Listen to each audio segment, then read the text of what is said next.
Բարև ձեզ, Ստեփան Գրիգորյան YouTube-յան ալիքի մասնակիցներ։ Ողջունում եմ ձեզ բոլորիդ։ Այսօր մայիսի 4-ն է։ Մենք շարունակում ենք մեր աշխատանքը։ Ես ողջունում եմ Սփյուռքայությունը, Արցախայությունը, բոլոր առանց բացառությամբ Հայաստանի Հանրապետության քաղաքացիներին ու համարում եմ, որ մեր աշխատանքը անչափ կարևոր է մեզ բոլորիս համար։ Ես շնորհակալ եմ նաև ձեզ, որ շատ ակտիվ եք, բաժանորդագրվում եք, կիսվում եք, լայքում եք, դա օգնում է աշխատացնել, արագ աշխատացնել մեր YouTube-յան ալիքը, որ այն աշխատանքը, որը մենք կատարում ենք, որ հասնի ինչքան կարելի է շատ մարդկանց։ Այսօր մենք ձեզ հետ կխոսենք մի քանի հարցերից։ Օրինակ, նրա մասին, որ Նետանյախուն վարչապետը Իսրայելի չեղյալ համարեց իր պաշտոնական այցը Բաքու։ Պատճառների մասին կխոսենք։ Կխոսենք նաև նրա մասին, ինչու հետ է կապված, որ Ռուսաստանը անընդհատ փորձում է սիրաշահել Ադրբեջանը։ Պուտինը շնորհավորական նամակ հղեց Իլհամ Ալիևին։ Չեք հավատա ինչի հետ կապված։ Հաղթանակի 80-ամյակի հետ կապված երկրորդ համաշխարհային պատերազմում։ Ամսի 9-ին մայիսի հենց Պուտինը հրավիրեց Ալիևին, ինչքան գիտեմ Ալիևը կգնա Մոսկվա, այս ինչի հետ է կապված, որ 3 մայիսի 3-ին ինքը շնորհավորում է հաղթանակի հետ կապված 80-ամյակի հետ կապված Իլհամ Ալիևին։ Կամ ինչի հետ է կապված, որ համայն Ռուսիո պատրիարքը շքանշան տվեց Ալիևի կնոջը։ Այս ինչ երևույթներ են։ Կապիրկինը դեսպանը Ռուսաստանի Հայաստանում տվեց ինտերվյու, որտեղ որ խոսվում էր նրա մասին, որ վտանգ կա, որ Հայաստանում կբացվի երկրորդ ճակատը Ռուսաստանի դեմ։ Այս ինչ անհեթեթ բաներ են, այս ինչ անհեթեթ սադրանքային մտքեր են։ Այդ ամեն ինչի մասին մենք այսօր կխոսենք, նաև Կիրիենկոյի մասին, Սերգեյ Կիրիենկոյի մասին, որին տարբեր լուրերի ինֆորմացիոն հոսքերի համաձայն նշանակել են համակարգողը Հայաստանի հարցերով։ Ինչու հենց իրան նշանակեցին, ինչ կապ ուներ ինքը Հայաստանի հետ կամ միջ այդ, որ հարցերով էր զբաղվում ինքը ունենալով բավական բարձր պաշտոն Պուտինի ադմինիստրացիայում, Կրեմլի ադմինիստրացիայում ներսում։ Նաև ես այսօր անպայման անդրադառնամ այն թեմային, որը շատ է շոշափվում հիմա հասարակությունում, կապված Տիգրան Տեր Մարգարյանի հետ, որը նորքի թաղապետն է, ու այն միջադեպի հետ, որը եղավ թաղապետարանում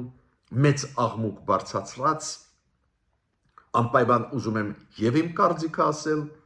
եւ անպայման ձեզ ներկայացնել պատճառները գլխավոր, ինչու Հանրապետություն կուսակցությունը, որը գլխավորում է Արամզանենի Սարգսյանը, դարձավ թիրախ Ռուսաստանի համար, պրո-ռուսական ուժերի Հայաստանի ներսում, ինչու հենց այդ կուսակցության ներկայացուցիչների դեմ ուղված փորձ է արվում սադրանքներ կատարել, դրա մասին անպայման այսօր ես կխոսեմ, ես խոստում տվեցի ձեզ ու անպայման այդ թեմային այսօր կանդրադառնամ։ Ուրեմն սկսեցինք մեր այսօրվա աշխատանքը։ Սերժ Սարգսյանը հայկական համալսարանում ելույթ ունեցավ ուսանողների առջև։ Ինչքան հասկացա այդ համալսարանը սիրում է նախկիններին, միջ այդ Ռոբերտ Քոչարյանն էր այնտեղ իր մտքերով կիսվում էր հիմա Սերժ Սարգսյանը։ Ու մտքերից մեկը նա էր, ես պայքարում եմ Հայաստանում ոչ թե դրա համար, որ հեղինակություն ձեռք բերեմ, այլ պայքարում են, որ իշխանափոխություն կատարվի։ Ես ասել եմ ու կրկնում եմ, այն, որ այսօրվա իշխանությունները չեն սահմանափակում նախկին նախագահների այս ակտիվությունը, իրոք շատ ու շատ վտանգներ կբերի մեր գլխներին։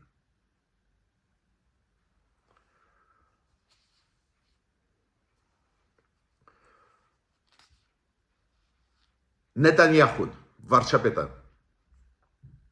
Իսրայելի չեղյալ համարեց իր պաշտոնական այցը Բաքու, որը պլանավորվում էր անցկացնել մայիսի 7-ին։ Կասկած ես չունեմ, որ պատճառներից մեկը նա է, որ Թուրքիան հրաժարվեց իր ինքնաթիռի համար բացել Թուրքիայի օդը։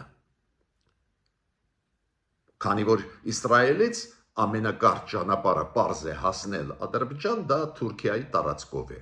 Թուրքիան փակեց օդը Նետանյախուի համար, իրանք հայտարարություններով հանդես եկավ, հայտարարությունով կառավարությունը Թուրքիայի, որ բացառվում է, որ Նետանյախուի ինքնաթիռին իրանք տան կանաչ լույս, որ անցնի Թուրքիայի օդային տարածքով։ Քանի որ Նետանյախուն ցեղասպանություն կատարում է Գազայում եւ այլ։ Նու այդ դիրքորոշումը Թուրքիայի դուք գիտեք, սրված հարաբերությունները Թուրքիա-Իսրայելը բոլորը գիտեն, Սիրիայի պատճառով, այ հենց հիմա Սիրիային ռմբակոծում է, այո, Սիրիան նաեւ ռմբակոծում է Իսրայելը, ոչ միայն Գազան, ու բարձր շատ են սրված թուրք-իսրայելական հարաբերությունները։ Մյուս կողմից դա դաս է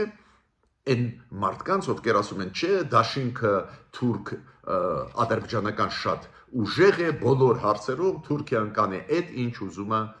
Ադրբեջանը։ Տեսակ, Ադրբեջանի համար կենսական նշանակություն ուներ Նետանյախուի այցելությունը Բաքու, քանի որ Բաքուն դրա շնորհիվ ուզում է Իսրայելի շնորհիվ կապ հաստատել Թրամփի հետ, դուրս գալ Թրամփի վրա ավելի մոտիկից, բայց Թուրքիան ցույց տվեց, որ ունի իր շահերը չհամընկնող նաև Ադրբեջանի շահերի հետ։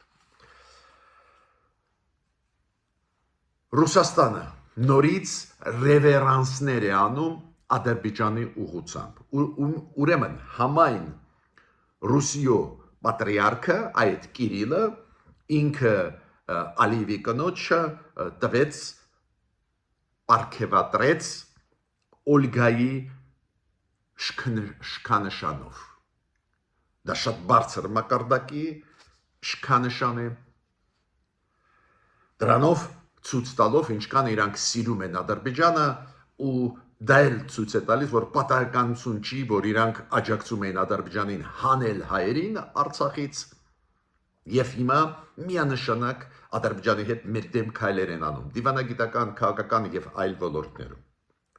Պուտինը, պատկերացնում եք, շնորհավորեց Իլհամ Ալիևին այս հաղթանակի 80-ամյակի կապակցությամբ երկրորդ համաշխարհային պատերազմում, ինքը չասեց երկրորդ համաշխարհային պատերազմում, գրած էր հայրենական մեծ պատերազմում մեր համատեղ այս հաղթանակին շնորհավորում են։ Տեսակ ոնց է իրան պահում Իլհամ Ալիևը, որ անընդհատ Պուտինը փորձում է համոզել Իլհամ Ալիևին, սիրաշահել, մինչդեռ ուղղակի երեք մենք ձեզ հետ խոսացել ենք, որ Միլի Մեջլիսում, պարլամենտում Ադրբեջանի քննադատում են Ռուսաստանի, որ Ռուսաստանը կիբեր հարձակում կատարեց Ադրբեջանի ԶԼՄ-ների դեմ ուղղված։ Հենց երեք քննարկվում էր հարցը, որ Ադրբեջանը չի վերաբացի Սպուտնիկ Ադրբեջանը, որ Ադրբեջանը չի վերաբացի Ռուսկի դոմ գրասենյակը Բաքվում։ Ես չեմ բացառում, որ նաև այդ նամակը Պուտինը ուղարկեց Ալիևին, քանի որ հիմա իրար հետևից տարբեր պետությունների ղեկավարները, ովքեր պլանավորում էին գնալ Մոսկվա մայիսի 9-ին հրաժարվում են գնալ տարբեր պատճառներով, օրինակ Հնդկաստանի վարչապետը եւ Հնդկաստանի պաշտպանության նախարարը հրաժարվեցին գնալ մայիսի 9-ին Մոսկվա մասնակցել հաղթանակի շքերթին Կրեմլում Կարմիր հրապարակում։ Հիմա կան գալիս են լուրեր, որ առողջությունը վատացավ Վուչիչի Սերբիայի նախագահի, ինքը Միացյալ Նահանգներում կարծես թե ինչ-որ առողջությունը կտրուկ վատացավ ու չի բացառվում, որ դրա մասին լուրերը գալիս են, որ ինքը չգնա Մոսկվա։ Ֆիցոյի մասին, Սլովակիայի վարչապետի մասին նաև խոսքը գնում է, որ կարող է չգնա առողջության պատճառով։ Տապալվում է այդ ուզածը Պուտինի։ Տապալվում է նաև այլ պատճառներով, օրինակ դրա պատճառով, որ Դոնալդ Տրամպը սկսեց եվրոպացիների հետ քննարկել սանկցիա կիրառել Պուտինի դեմ, հասկացավ, որ Պուտինը ֆրցնում է Իրան, ուրիշ բառ չունեմ ասելու, ու բոլորը շատ արագ դրան արձագանքում են։ Ու ես չեմ բացառում, որ Պուտինը Ալիևին ուղարկեց այդ նամակը, որ Ալիևը հետ չկանգնի ու գնա Մոսկվա։ Շատ ուշագրավ զարգացումներ են։ Վաղը ես ձեզ հետ անպայման կխոսեմ այն վտանգների մասին, որոնք կլինեն մեզ համար, եթե Նիկոլ Փաշինյանը ի վերջո գնա Մոսկվա մայիսի 9-ին, ու այդ հանգամանքները արագ փոխվում են, դրա հետ է կապված, որ վաղը պետք է այդ հարցը քննարկենք ու ուղարկենք մեսեջներ կառավարությանը, ինչ փոխվեց, ինչու էլ ավելի վտանգավոր է գնալ Մոսկվա։ Տրամպի դիրքորոշումն էլ փոխվեց Մոսկվայի նկատմամբ, ի վնաս Մոսկվայի։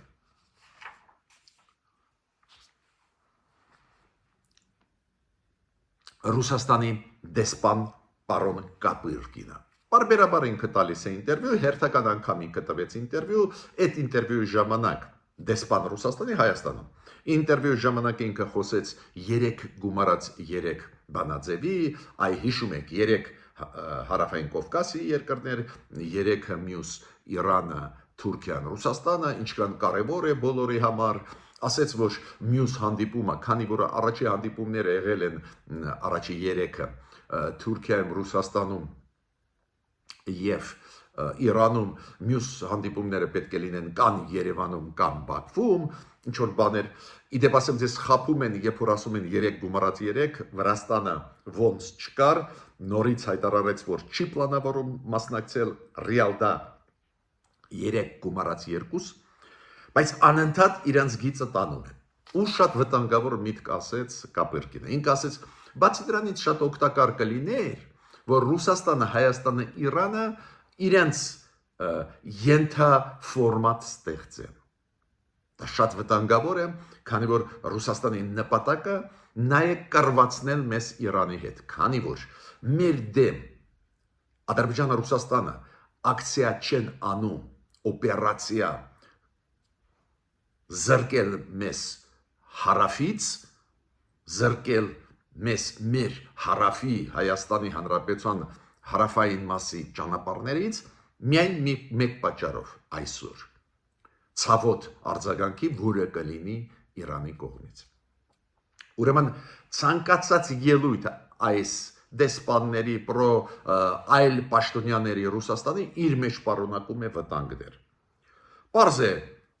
Ռուսաստանի դեսպանը նորից առաջ էր բարդում գաղափարը, որ երակողմ Պուտին, Փաշինյան, Ալիև այս մեխանիզմները պետք է աշխատացնենք եւ այլ, անընդհատ իրանց այդ նույն երգը երգում են։ Երգը երգեցին, որ արևմուտքը ուզում է քանդել ռուս-հայկական բարեկամական հարաբերությունները, բայց լուրջ վտանգավոր թեզ ասվեց Կապիրկինի կողմից։ Ես ճիշտ ասած այս թեզը առաջի անգամ լսում եմ։ Այն, որ իրանք ասում են արևմուտքը ուզում է պոկել Հայաստանը Ռուսաստանից, արևմուտքը էս սա անում, այնա անում, սա սուտ է, բայց այդ ասել են, բայց որ արևմուտքը ուզում է Հայաստանում բացել երկրորդ ճակատ Ուկրաինայից հետո, երկրորդ ճակատ Ռուսաստանի դեմ, դա ես չեմ լսել։ նույնացիպ մտքեր, ինչ որ մոտ մտքեր կային, բայց այդպես հստակ, որ այ արևմուտքը ուզում է ճակատ բացել, ուրեմն իմացեք, ստեղ կարող են լինել պատերազմական գործողություն, դա է նշանակում։ Անչափ վտանգավոր մտքեր, մեր կառավարությունը համոզված եմ հետևում են այդ հայտարարություններին ու անպայման պետք է այս ձևի մտքերին միանշանակ պատասխանել, 10 անգամ կրկնել պատասխանը, որ մեր օրինակ համագործակցությունը արևմուտքի հետ, այլ երկրների հետ չեն ուղղված երրորդ պետությունների դեմ, օրինակ նույն Ռուսաստանի դեմ։ Պետք է կրկնես անընդհատ։ Թույլ չտաս, որ հալած յուղի պես իրանց այս նարատիվները, սպառնալիքները տարածվեն նաև Հայաստանով մեկ։ Հիմա շատ կարևոր լուր, որը պատտվում է ԶԼՄ-ներում կապված Սերգեյ Կիրիենկոյի հետ։ Ինքը հիմա բարձր պաշտոն է զբաղեցնում Պուտինի ադմինիստրացիայում, Կրեմլում։ Ու կա լուրեր, որ իրան նշանակեցին համակարգող Հայաստանի համար։ Այդ ավանդույթը կա Կրեմլում։ Բայց դու կարող ես լավ նշանակեցին, մենք էլ պետք է մեր ինքնությունը, մեր անկախությունը, մեր սուվերենությունը մեր ճանապարհով գնանք ուժեղացնենք։ Բայց ստեղ շատ կարևոր է ինչով միջ այդ ինքը զբաղվում էր։ Վերջի իր զբաղվածությունը կապված էր Աբխազիայի ընտրություններով։ Ու իրան գովեց Պուտինը հենց դրա պատճառով վերջի ժամանակներս, որ Կիրիենկոն կարողացավ Աբխազիայում բերել իշխանության ընտրությունների ժամանակ պրոռուսական տեխնացուին։ Այո, Աբխազիայում պարզ է բոլորն էլ պրոռուսական են, բայց կա պրոռուսական ու պրոռուսական, կան պրոռուսական, ովքեր ուզում են, որ այնուամենայնիվ Աբխազիայի սուվերենության տարեր լինեն։ Կան, որ ամբողջությամբ համարում են, որ պետք է Աբխազիան լինի մի մասը Ռուսաստանի։ Հա, Ռուսաստանը ճանաչեց Աբխազիայի անկախությունը, որը չի ճանաչում աշխարհը, մենք էլ չենք ճանաչում, ճիշտ ենք անում, բայց ներսում կա պայքար։ Ու Սերգեյ Կիրիենկոն կարողացավ ընտրությունների ժամանակ աշխատել այդպես էֆեկտիվ, որ Աբխազիայում ընտրվեցին կոշտ պրոռուսականներ։ Ու հենց դա է մոտեցումը, որ իրան նշանակեցին Հայաստանում, որ ազգային ժողովի ընտրությունների ժամանակ միջև այդ ինքը աշխատացնի մեքենան պրոռուսական ուժերի եւ Ռուսաստանի եւ այն ուժերի հետ աշխատեն եւ Հայաստանում եւ դրսից ազդեն, որ մեզ մոտ ընտրությունները անցնեն Ռուսաստանի ուզածով։ Իրանց դրածոները ստեղ ընտրվեն։ Նորից կրկնում եմ, հարցը անձի մասին չի։ Հարցը նրանում է Սերգեյ Կիրիենկոն նախկինում ինչով էր զբաղվում, պարզվում է Աբխազիայի ընտրություններով։ Նախկինում ինչով էր զբաղվում, պարզվեց Դոնեցկով, Լուգանսկով, ու այդ հարցերով հիշում եք, երբ որ Դոնեցկ, Լուգանսկում ինչ որ իբր հանրակրվեներ անցկացվում էին, որ անջատեն Ուկրաինայից։ Ուրեմն Ռուսաստանը մեզ չի նայում որպես անկախ պետություն սուվերեն։ Մեզ նայում է որպես կիսապետություն, ոնց Լուգանսկ Դոնեցկն է։ Ու պարզ է, որ ճնշումը Հայաստանի ընտրական համակարգի վրա, ճնշումը ներսում, լարվածությունը էլ ավելի կուժեղացվի եւ Ռուսաստանի կողմից, եւ Ռուսաստանի պրոքսիների կողմից, եւ պրոռուսական ուժերի Հայաստանի ներսում։ Միջև անցնելը այսօրվա գլխավոր հարցին, Տիգրան Տեր-Մարգարյանի հետ կապված միջադեպի նորքի թաղապետի հետ կապված այդ միջադեպի հետ, միջև այդ կարևորագույն այսօրվա թեմային անցնելը, ես պետք է ասեմ, որ ձեզ շատ շնորհակալ եմ, որ դուք ակտիվ եք։ Շատ շնորհակալ եմ փայլուն հարցադրումների հարցերի համար։ Օրինակ Սարգիս Իվանյանը փայլուն միտք ասեց, ինքը ասում է, պարոն Գրիգորյան, մենք այս ԶԼՄ-ների ազատությունների հարցով զբաղեցնում ենք 34-րդ տեղը 180 պետություններից, այս ուսումնասիրությունը անցկացրեց շատ հայտնի կազմակերպություն, ժուրնալիստներ առանց սահմանների, ու մենք այս ազատությունների հարցում 34-րդ ենք աշխարհում 180 երկրներից, Ռուսաստանը 171-ն է, գրեթե ամենավերջինն է, ու ասում է ինչ զարմանալի բան է, մենք մեր մուլտիպլեքսում մեր հանրային հնարավորությունները տալիս են այս ազատություններ չունեցող երկրին, որտեղ որ միայն պրոպագանդա է։ Այո, ճիշտ է ասում Սարգիս Իվանյանը, շատ դիպուկ դիտողություն է ու առաջարկ է կառավարության մտածել դրա մասին, պետք է զրկել ռուսական գլխավոր ալիքները այս հնարավորություններից։ Ես միշտ ձեզ շնորհակալ եմ, որ ակտիվ եք, բաժանորդագրում եք, կիսվում եք, լայքում եք, ու շատ շնորհակալ եմ ձեզ, որ գրում եք նամակներ, գնում եք հարցեր։ Նադիային շնորհակալ եմ, Մարիամ Դևինեին, Էմիկ Անեդյանին, Նելի Գրիգորյանին, Մագմային, Գասպարին, Աշոտ Տևիկյանին, Այդա Դոխոլյանին, Էմա Մելիկյանին, Ռաֆիկ Դավոյանին, Անետա Դրեպին, Ռեդմի Նովի, Սատիկ Բարսեղյանին, Աստրիկ Բեգլարյանին, Արտավաստ Մինասյանին, Սոս Սարգսյանին, Լուիզա Ավագյանին, Այդա Դոխոլյանին ես ասել եմ։ Հիմա ինչ եմ ուզում ստեղ ասել։ Ես տարբեր նամակներ եմ ստանում, նաև քննադատող կառավարության քայլերը, նաև աջակցող բոլոր կարծիքները հարգում եմ։ Բայց ուզում եմ ասել, նաև շատ կարևոր է, որ դուք մտահոգված եք, որ դուք ուզում եք կառավարությունը լավ աշխատի։ Ինչքան էլ գլխավոր վտանգը չգա պրո-ռուսական ուժերից, Ռուսաստանից, իրոք գլխավոր վտանգը դա է։ Դա է պատճառը, որ ես ասացի, մենք պետք է պայքարենք, որ պրո-ռուսական ուժերը չգան իշխանություն, եւ առանձին դեպքերում ձեր լուրջ դիտողություններին կապված կառավարության հետ ես համաձայն եմ։ То есть ուզում ենք աջակցել կառավարությանը, բայց մյուս կողմից պետք է այդպես անենք, որ շարժվի կառավարությունը։ Այդ դրսի վտանգների դեմ առնելը դու պետք է շարժվես, դու պետք է լավ աշխատես։ Ուրեմն բոլոր կարծիքները ես հարգում եմ մեր YouTube-յան ալիքի ակտիվ մասնակիցների։ Ուղղակի ուզում եմ ասել, որ ես ուշադիր հետևում եմ ձեր ասածին։ Հիմա անցնում ենք Տիգրան Տեր-Մարգարյանին պատմության։ Դուք գիտեք, որ այդ միջադեպը եղավ շենքում, նորքի թաղապետարանի շենքում, շատ վատ է, որ ինչ-որ բռնություն կիրառվեց, ինչ-որ ակտիվիստի նկատմամբ, շատ վատ է, որ հրետորաբանությունը լավը չէր, այդպես մեղմ ասեմ, ու պարզ է ցանկացած հասարակական գործիչ, քաղաքական գործիչ Հայաստանում պետք է բռնությունը բացառի։ То есть միշտ մենք պետք է քննադատենք, եթե կիրառվում է բռնություն, ու ցավով կարողացան Տիգրան Տեր-Մարգարյանին հունից հանել ինչ որ մարդիկ, ու դա բերեց մեծ աղմակի Հայաստանում,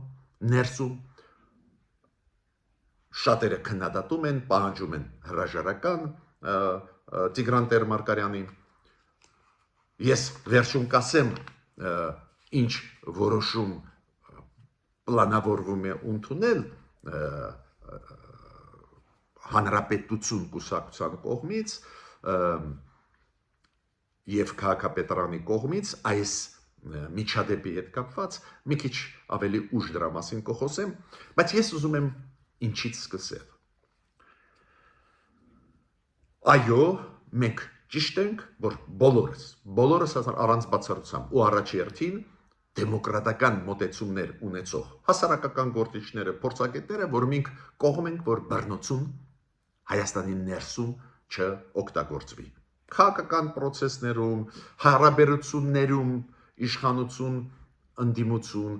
հասարակության զարգացումների մեջ միանշանակ։ Բայց ես ուզում եմ այս միջադեպին նաև այլ տեսանկյունից նայել։ Որն են այլ տեսանկյունները։ Դուք գիտեք Արամ Զամենի Սարգսյանին, բոլորը ճանաչում եք, հայտնի քաղաքական գործիչ, հանրապետություն կուսակցության ղեկավար, իր հայացքները բոլորս գիտենք, նախկին վարչապետ, գիտենք, որ իր կուսակցությունը ինչ դիրքորոշում ունի, արտաքին հարաբերությունների վերաբերող ներքին, ու ես պնդում եմ, որ թիրախավորված է այս կուսակցությունը պրո-ռուսական ուժերի կողմից Հայաստանում և Ռուսաստանի կողմից։ Ինչու Ռուսաստանը պրո-ռուսական ուժերը Հայաստանում թիրախավորեցին այդ կուսակցությունը։ Ուզում եմ թվարկել։ Առաջին պատճառը հենց արտաքին քաղաքականության հետ մոտեցումներ է։ Հանրապետություն կուսակցությունը եվրոինտեգրացիայի կողմնակիցն է։ Դուք հիշում եք, իրանք նախաձեռնեցին երկու մյուս ուժերի հետ պրոդեմոկրատական նախաձեռնեցին ստորագրահավաք, որ Հայաստանը գնա դեպի եվրոինտեգրացիա։ Իշխող ուժը քաղաքապայմանագիրը աջակցեց ու ազգային ժողովում որոշում ընդունվեց, որ Հայաստանը գնում է դեպի եվրոինտեգրացիա։ Մարդիկ գիտեն, թե այդ փաստաթուղթը ոչ, Ռուսաստանի համար դա շատ վատ բան է, Ռուսաստանի տեսանկյունից։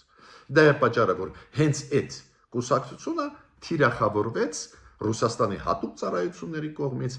և պրոռուսական ուժերի, ռուսական պրոքսիների 5-րդ շարասության կողմից ներսում։ Քանի որ քիչ է, որ այդ կուսակցությունը համարում է, որ պետք է գնանք դեպի Եվրոմիություն, պետք է արևմտյան երկրների հետ ակտիվ աշխատենք, նաև այդ թվում Միացյալ Նահանգներ։ Բացի դրանից մարդիկ գործում են, կոնկրետ քայլ արեցին ու հիմա օրենք կա ազգային ժողովում, որի համաձայն ի պաշտոնե Հայաստանը գնում է դեպի եվրոինտեգրացիա։ Երկրորդ պատճառը, ինչի թիրախավորվեց այդ կուսակցությունը,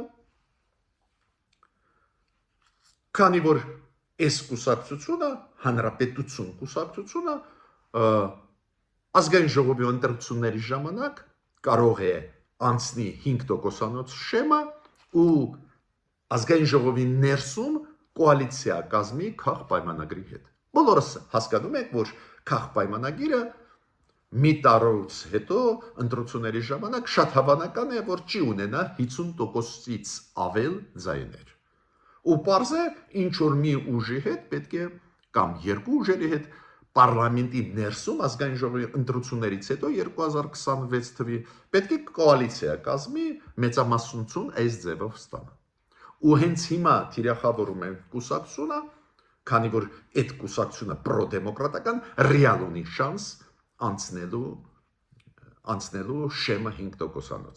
Ուրեմն ազգային ժողովի ներսում կոալիցիա կկազմի Նիկոլ Փաշինյանի կուսակցության հետ ու կառավարեն երկիրը։ Մինչդեռ Ռուսաստանը պրոռուսական ուժերը ինչ հույսեր են փայփայում, որ միայնակ կմնա քաղաքապայմանագիրը ու մյուս ուժերը ովքեր կանցնեն Գյումրու պես, ոնց եղավ Գյումրու խորհրդի ընտրություններից հետո, կազմեն կոալիցիան ու կզրկեն գործող իշխանությունների իշխանությունից։ Ուրեմն պոտենցիալ հնարավորություն է այդ կուսակցության ուզում են վարկապեկել, հարվածել հենց հիմա։ Երրորդ պատճառը, ինչի թիրախավորվեց հենց այս կուսակցությունը, պատճառը շատ հասարակ է ու շատ լուրջ է Ռուսաստանի համար, քանի որ հենց Տիգրան Տեր-Մարկարյանը եղել է Բուչայում ու Բուչայում տարել է Բուչա, հիշում եք, 1.5 տարի առաջ էր մոտավորապես եմ ասում, ու տարավ Բուչա հումանիտար օգնություն։ Շատերը չգիտեն ինչ է Բուչան։ Բուչան գտնվում է Կիևից մոտ ու երբ որ նոր Ռուսաստանը սկսեց ագրեսիա մեծ Ուկրաինայի դեմ 2022 թվականի փետրվարից, դա ուղղակի առաջի օրերն էին, գրեթե հասել էին, հիշում եք, Կիև, առաջի օրերն էին պատերազմի շաբաթներ, գրեթե հասել են Կիև, այդ Բուչան Կիևի մոտ է, այնտեղ դաժան վարվեցին քաղաքացիական մարդկանց հետ, երեխաների հետ, կանանց հետ, այդպես դաժան ես չեմ կարող ձեզ փոխանցել, դա ուղղակի ծանր կտանեք, էլի։ Դաժանաբար վարվեցին երեխաների հետ, կանանց հետ, դաժանաբար սպանվեցին, դա ապացուցված է, միջազգային փորձագետները դրանով զբաղվել են, ու Ուկրաինայի համար դա շատ ցավոտ կետ է, ու բոլոր պաշտոնական պատվիրակությունները, որոնք գալիս են Ուկրաինա տանում են, բուչան ցույց են տալիս, ու պարզ է այն երկրները, որոնք հումանիտար օգնություն են տալիս, նաև այդ թվում ու տանում են բուչան, շատ ցավոտ է ընդունում պաշտոնական Կրեմլը, Ռուսաստանը։ Պարզա դրա պատճառով էլ թիրախավորվեցին եւ կուսակցությունը եւ Տիգրան Տեր-Մարգարյանը։ Մյուս ինչու թիրախավորվում է, քանի որ հանրապետություն կուսակցությունը այսօր գտնվում է կոալիցիայի մեջ քաղաքացիական պայմանագրի կուսակցության հետ Երևանի խորհրդում։ Երևանի խորհուրդը ու քաղաքապետը Ավինյանը կարող են աշխատել ու աշխատում են, քանի որ կա այդ կոալիցիան։ Ուրեմն թիրախավորեցին այդ կուսակցությունը, որ այդպես անեն, որ քանդվի այդ կոալիցիան ու անորոշ վիճակ լինի, արտահերտ ընտրություններ Երևանում լինեն ու Հայաստանը ընկնի պերմանենտ անորոշ վիճակի մեջ, պերմանենտ ընտրությունների մեջ, այս ձևի հիշում եք հայաթափեցին Արցախը, երբ որ անորոշ վիճակ ստեղծեցին, հին իշխանությունները էլ չէին կարող կառավարել, նորերին ում բերեցին պրոռուսական էին ու ինչ կատարվեց Արցախում դուք տեսաք։ Նույն խառը վիճակ ուզում են ստեղծել Ռուսաստանը ու պրոռուսական ուժերը ներսում։ Ու ով թիրախ է հենց հանրապետություն կուսակցությունը, որը Երևանի խորհրդում կոալիցիայի մեջ է քաղ պայմանագրից։ Ես մի քանի գործոններ բերեցի, ինչի թիրախում հայտնվեց այս կուսակցությունը։ Թիրախում պրոռուսական ուժերի Հայաստանի եւ թիրախում Ռուսաստանի։ Հիմա պարզ է, որ պետք է թույլ տեղեր գտնեին։ Մենք հասկանում ենք, որ պաշտոնյաները հիմա շատ ու շատ ծանր վիճակում են։ Մարդիկ դժգոհ են, օբյեկտիվ դժգոհություն կա։ Ինչքան էլ իշխանությունը հիմա ակտիվ չաշխատի, ու ես գիտեմ, որ ակտիվ աշխատում են Միացյալ Նահանգների հետ, Եվրոմիության հետ, շատ գործեր արվում են, նշանակություն չունի։ Այդքան շատ խնդիրներ են, որ շատ հեշտ է ասել, որ այ սրանք բոլորը չեն աշխատում։ Ու հենց դա է պատճառը, որ թիրախավորեցին այն մարդկանց, ում հանրապետություն կուսակցությունը նշանակեց, երբ որ մտավ կոալիցիայի մեջ Երևանի խորհրդում, Երևանի ավագանու այդ ինստիտուտում քաղ պայմանագրի հետ։ Իրանք ունեն երկու թաղապետ, Սեբաստիան Մալատիա եւ Նորք։ Ու թիրախավորեցին Նորքի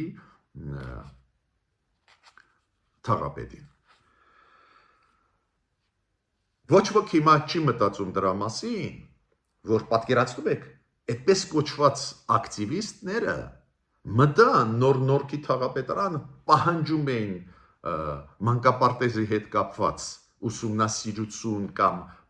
պահանջում էին պատասխան, մինչդեռ թաղապետարանի ֆունկցիայի մեջ դա չի մտնում։ Ոչ ոք չի խոսում դրա մասին։ Ոչ ոք չի խոսում դրա մասին, որ այդ մանկապարտեզը նույնիսկ հանձնված չի։ Ոչ ոք դեռ չի ստուգե, դա քաղաքապետարանն է զբաղվում, այնտեղից պետք է գային ստուգեին։ Դրա ժամանակն էլ չի եղել։ Գլխավորը մեծ աղմուկ բարձրացավ։ Ցավով պետք է ասեմ, որ Տիգրան Տեր-Մարգարյանը էմոցիաները մեծ են, ինչ որ սխալներ արեց, լուրջ սխալներ։ Դա է պատճառը, որ նաև մենք ենք ասում, որ բռնություն կիրառելը անընդունելի է։ Հենց դա է պատճառը, որ շատ ու շատ մարդիկ, ովքեր ամեն ինչ էլ հասկանում են, բայց ստիպված են ասեն, որ պետք է հրաժարական տա այդ մարդը։ Սադրանքը անցավ։ Պնդում եմ, որ դա առաջի պատմությունը չի ու երկրորդն էլ չի։ հիբրիդային պատերազմ, որը հայտարարվեց Ռուսաստանի կողմից մեր դեմ ուղղված եւ պրոռուսական ուժերի, հակապետական ուժերի Հայաստանի ներսում զարգացում կստանա, գնում է թափով, շատերը չեն ընկալում, շատերը ընկալում են այս պայքարը որպես ընդդիմադիր պայքար իշխանության դեմ։ Այո, ասելիք մենք ունենք իշխանության, բայց այդ սադրանքները դրա համար չեն։ Այդ սադրանքները դրա համար են, որ Հայաստանում բերեն իշխանության պրոռուսականներին ու զրկեն մեզ անկախությունից։ Մենակ այն փաստը, որ Սերգեյ Կիրիենկո միջև այդ զբաղվում էր Աբխազիայի հարցով, Դոնեցկ, Լուգանսկ չճանաչված միավորումների հարցով, ցույց է տալիս ոնց է նայում մեր վրա Ռուսաստանը։ Համակարգող նշանակում է մարդ, որը զբաղվել է չճանաչված պետությունների հարցերով։ Ուրեմն, ես պետք է ասեմ, որ այո, Հայաստանը վտանգների առաջ է կանգնած, ուրեմն մենք պետք է մարդուրանքների հարցերը կապված իրոք ճիշտ պահվածքի պաշտոնյաների պահպանենք մեր սկզբունքները, բայց զուգահեռ վերլուծենք անվտանգության հարցերի կոնտեքստով։ Ցանկացած մարդուն կարող են հունից հանել, սադրանք կազմակերպել, ուրեմն այս կոնտեքստով էլ պետք է ուսումնասիրենք։ Ինչքան ես գիտեմ, Հանրապետություն կուսակցությունը, ինչքան ես գիտեմ, գոնե հայտարարություններից մեկը Առամզավենի Սարգսյանին էր, որ հրաժարական պատրաստ են տալ իրանց այդ երկու պաշտոնյաները, բայց կոալիցիայից իրանք Երևանի խորհրդում դուրս չեն գա, որ պրոռուսական ուժերը չկարողանան զավթել Երևանի խորհուրդը։ Ես ավարտեցի իմ ելույթը, միջ նոր հանդիպումներ։